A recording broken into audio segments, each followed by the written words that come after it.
يا الله بناوی خوای گەورە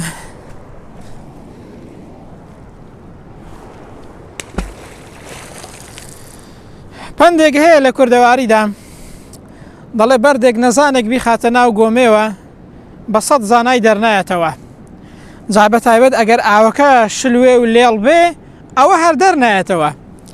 جاوەرە لێرەوە با فکرەیەکت پێ بڵێم ئینسانی وا هەیە گوێ بە قسە نادات لە ناو مەجلیسێکیدا یان بە نەزانی یان بە زۆرزانی قسەیەک فڕێ دەداتە ناو مەجلیسێکەوە لە قسەی ئەو کەسەوە لەو قسەیە کە فڕێ دەدا و دەیکات و گوێ پێ نادات جاری وا هەیە چەندین خراپە پەیدا دەبێت. ئەو مەجلیسە هەمووی دەکەونە بەهۆی ئەو قسەوە دەکەونە ناو گوناه و تاوانەوە. جاری وا هەیە وریا بە یەک کەلیمە شەڕ و ئاژاوی لێ پەیدا دەبێت.